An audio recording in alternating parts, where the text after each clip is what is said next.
Cette semaine, dans ce Must Dimanche du 17 septembre, Aurélien reviendra sur le terrible séisme qui a frappé le Maroc et qui a montré également les relations entre le Maroc et la France. Et la Queen reviendra en fin d'émission dans sa deuxième partie de la Queen Story consacrée à la légende de Molière et de sa mort. Vous allez tout savoir, tout découvrir. Bienvenue dans Must Dimanche.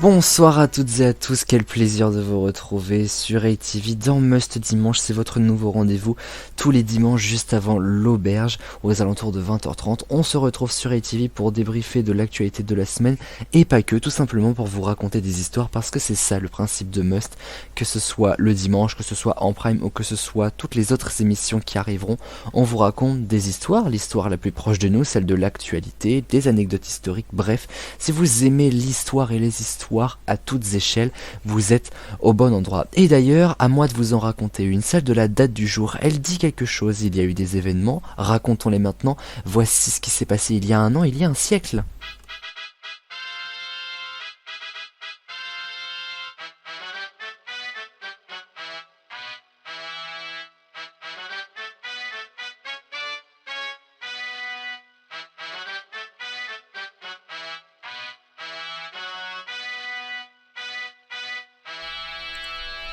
Nous sommes aujourd'hui le dimanche 17 septembre 2023, mais que s'est-il passé il y a un an, il y a un siècle? Et une grosse tête qui préfère aller à pied qu'en bicyclette.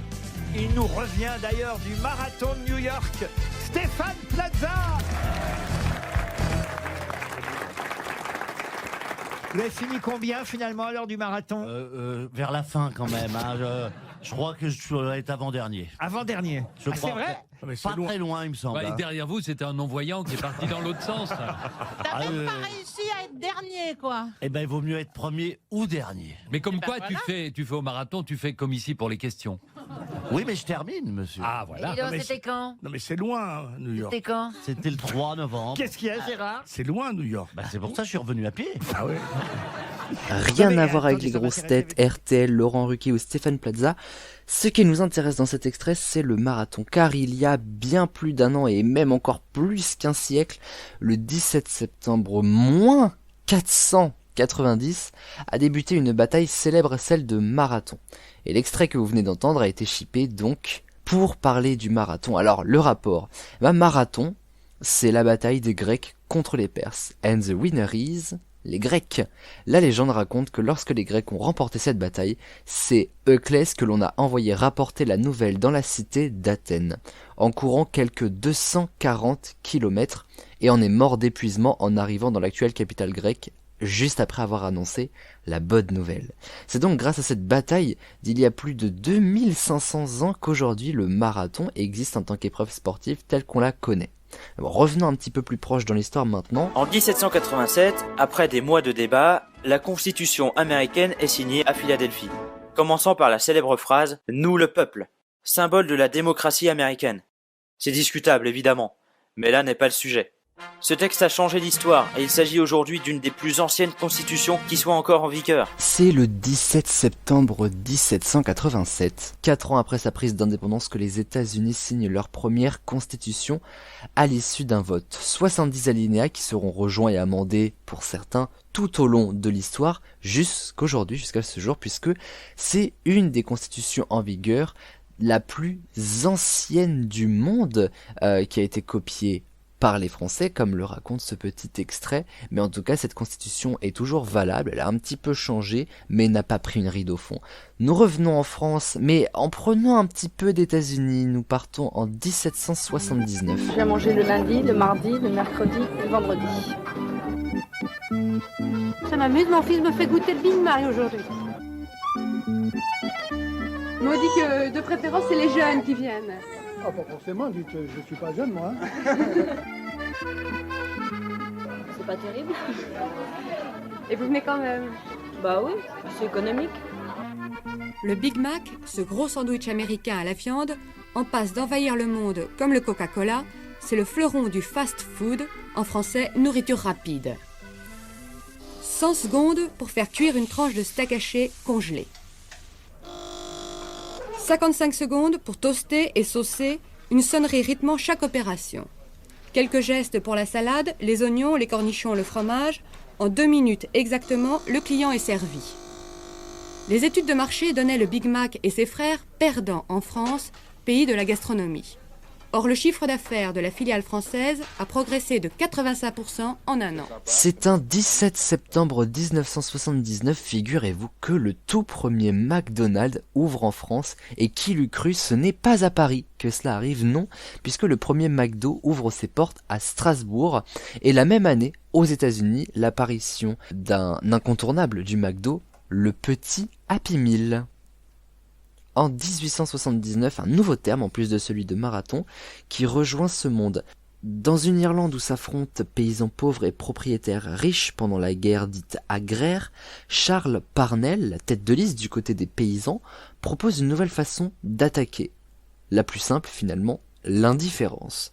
Du jour au lendemain, le premier propriétaire sur qui va s'abattre cette tactique se retrouve sans employé, sans commerçant, sans même qui que ce soit pour lui parler. Et cette première victime donnera son nom à cette technique, un certain monsieur Charles Boycott, car c'est un 17 septembre 1879 que naît donc le boycott.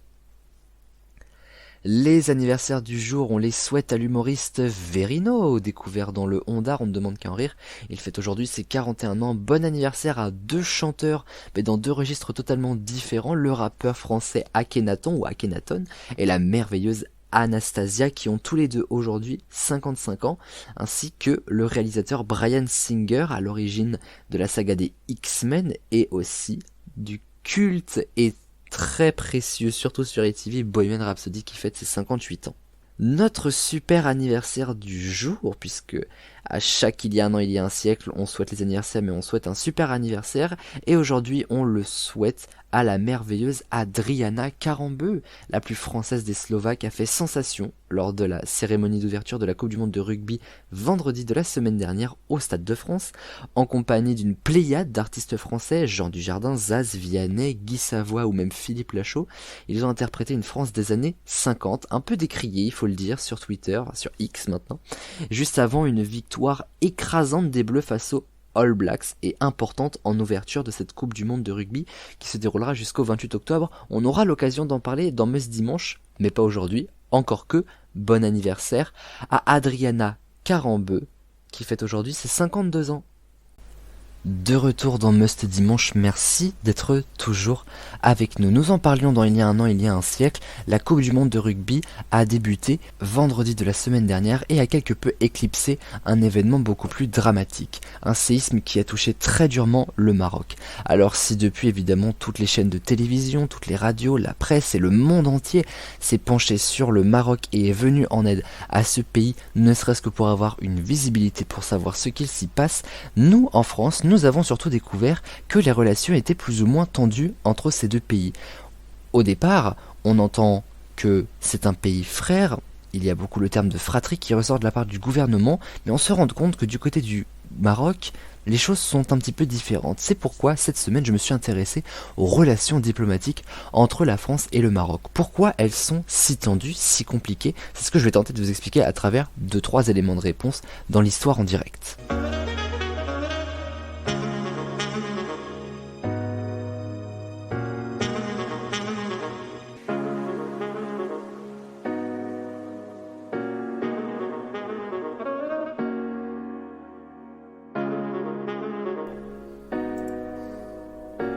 L'histoire, il y a celle qu'on raconte, mais aussi celle que l'on vit. Et dans la nuit de vendredi à samedi dernier, les Marocains ont vécu l'une des pires tragédies de leur histoire. Bonsoir à tous. Nous ne sommes pas à Paris ce soir, mais à une 60aine de kilomètres au sud de Marrakech, à Amizmiz. C'est une des villes les plus durement touchées. Vous pouvez le voir derrière moi par le terrible tremblement de terre qui a frappé le centre du Maroc dans la nuit de vendredi à samedi. Une ville martyre et symbole de l'élan de solidarité aussi qui est né dans le pays. Ici, ce sont les habitants qui ont creusé les gravats, soigné les blessés car les secours n'arrivaient pas, on y reviendra. Ce soir, nous consacrons la quasi... Vendredi dernier, 23h11 heure locale, un violent séisme frappe le Maroc à hauteur de 7 sur 10 sur l'échelle de Mercalli, l'échelle des séismes. Un séisme sur le papier de cette échelle jugé très fort, mais dans la réalité d'une extrême violence. Marrakech est fracturée et les villages aux alentours sont en ruine. Il s'agit là du plus gros tremblement de terre enregistré depuis plus de 250 ans dans le pays. Le bilan est extrêmement lourd, avec aujourd'hui, une semaine après ce drame, plus de 2900 morts et au moins 5530 blessés. On a vu par ailleurs une solidarité immédiate du monde entier pour le Maroc, l'Espagne, la Jordanie, le Qatar, la Tunisie, mais la France qui subit plus de difficultés. Depuis une semaine, ce séisme a révélé aussi les failles d'une amitié franco-marocaine. La France engage toute son amitié, mais le Maroc laisse une certaine froideur et ne répond pas forcément aux propositions d'aide du gouvernement français. Alors, qu'est-ce qui explique cela? C'est ce que nous allons raconter dans l'histoire en direct de cette semaine.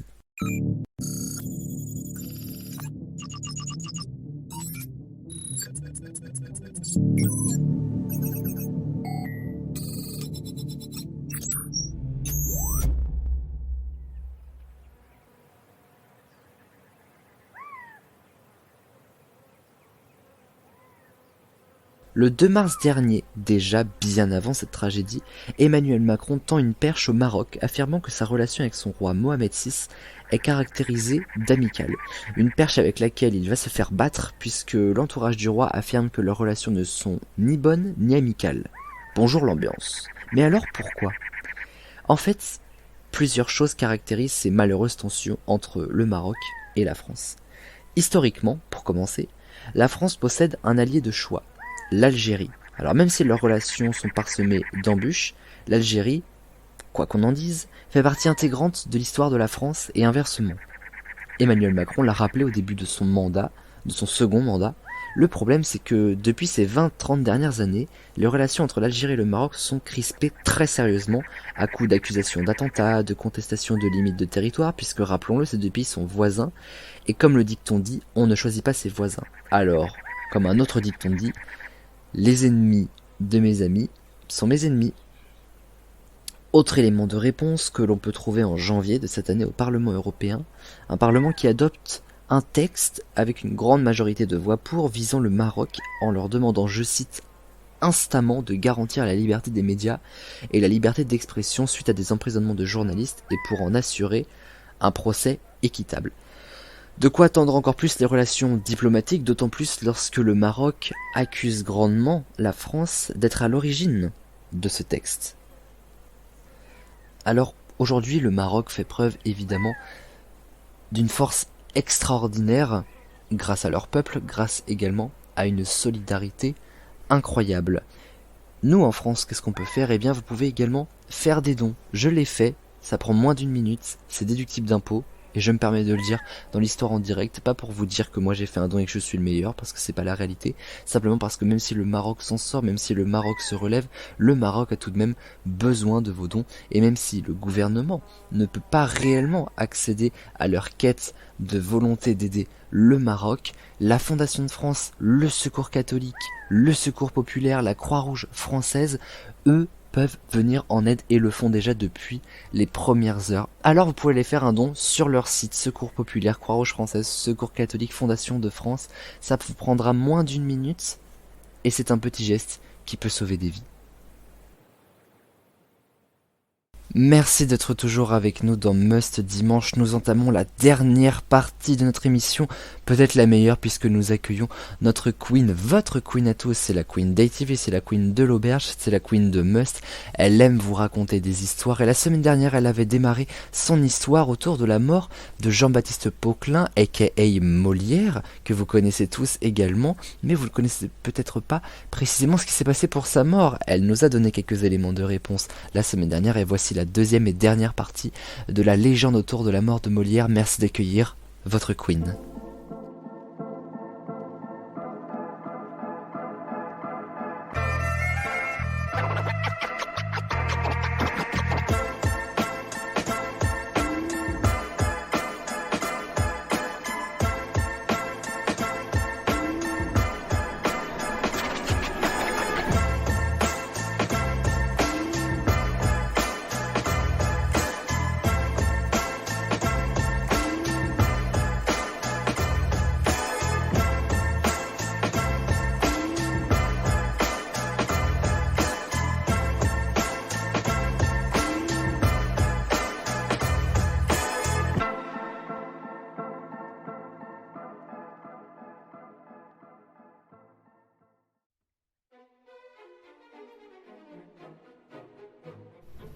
La semaine dernière, nous avions ensemble fait la rencontre de Molière, ce dramaturge que plus personne ne présente, et de sa mort qui aujourd'hui encore passionne et intrigue. Voici la suite de notre récit. Molière se trouve agonisant sur sa chaise à l'étage de sa maison, rue de Richelieu à Paris. Il sait qu'il va mourir. Ses toux sont de plus en plus violentes et lui demandent une énergie monstrueuse à chaque quinte. On demande alors en vitesse un prêtre pour prodiguer les derniers sacrements à Jean-Baptiste Poquelin. Mais les proches présents essuient beaucoup de refus. En effet, dans cette société solidement catholique, les artistes ne sont pas des grands copains des prêtres, pour être poli. Nous sommes en 1673, et évidemment, on n'appelle pas la paroisse avec le cellulaire. Donc, c'est le valet et la servante qui font les allers-retours vers la paroisse, jusqu'à finir par trouver un prêtre qui accepte. Mais ce dernier arrivera trop tard. À l'étage, dans sa chambre, Molière est accompagné de 2 bonnes sœurs qui lui tiennent la main et prient pour lui ouvrir les portes du paradis. Molière, lui, crache du sang comme jamais, et c'est précisément ce qui va le mener à sa fin. Il s'étouffe avec les 2 sœurs à côté de lui et meurt, alors que sa femme et son ami sont à l'étage du dessous. Pierre-Auguste Vafflard a d'ailleurs peint cette scène en 1806 pour montrer plus amplement le côté dramatique de cette mort. Par ailleurs, l'inhumation de Molière est tout aussi dramatique que sa mort puisque, comme je vous l'ai dit, l'Église refuse à cette époque des sacrements à des artistes, et Molière, n'ayant pas eu le temps de signer le renoncement à sa carrière, meurt dans l'art qui le côtoie. Mais d'un autre côté, comment refuser d'enterrer une célébrité comme Molière ? À sa mort, Molière est LA célébrité du moment. Il côtoie le roi, mais aussi le peuple, à travers ses différentes satires dans cette pièce de théâtre. Molière sera donc enterré au cours d'une discrète cérémonie au soir du mardi 21 février suivant, dans le cimetière de la chapelle Saint-Joseph. Molière meurt donc à l'âge de 51 ans, un homme qui nous quitte trop tôt, et pourtant qui a bien vécu quand on sait que l'espérance de vie moyenne chez les riches à l'époque se situait vers 38 ans. Mais une question subsiste, de quoi Molière est-il mort ? Qu'est-ce qui ont provoqué ces toux qui l'ont finalement tué ? Eh bien, c'est là que je vais vous reparler de cette fameuse légende de la couleur verte. Molière n'est pas mort parce qu'il portait du vert, mais presque. À cette époque, on colorait les costumes à l'aide de produits chimiques, tels que l'oxyde de cuivre, qui permettait de teindre des costumes rouges en vert par exemple, mais qui au passage intoxiquait la pièce, surtout si celle-ci n'était pas bien aérée. Alors bien sûr, en 1673, la santé, la médecine, tout ça est encore bien loin des connaissances d'aujourd'hui.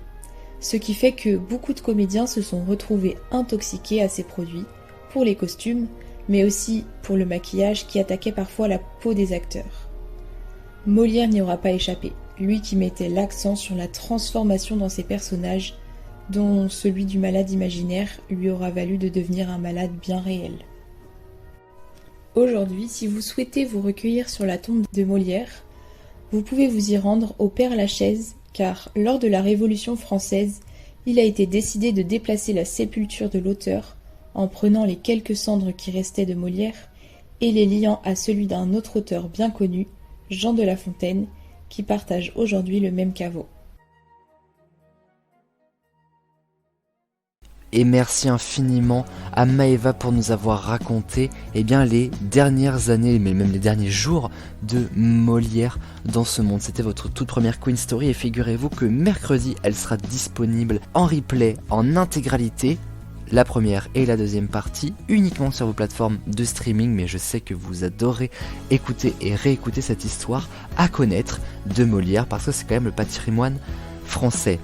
Nous allons bientôt nous laisser puisque oui, c'est la fin de Must Dimanche. Avant ça, je vous rappelle que nous sommes solidaires avec le Maroc et donc, exactement comme pendant l'histoire en direct, n'hésitez pas à aller faire un don, même 1 euro, même 20 centimes, c'est déductible d'impôts et surtout, ça aide, ça sauve des vies, ça aide un peuple. Si un jour on en a besoin, on aimerait que des gens comme nous, comme vous, nous soutiennent. Alors, pensez-y évidemment. Dans un instant, on n'est pas sorti de l'auberge sur ATV, une émission spéciale espace. C'est un thème encore inédit, jamais exploré sans mauvais jeu de mots évidemment, avec Jérôme, Léa, Lise et Paul. Un match étonnant, vous allez voir, et détonnant, très drôle, vous allez apprendre tout plein de choses si vous restez avec nous.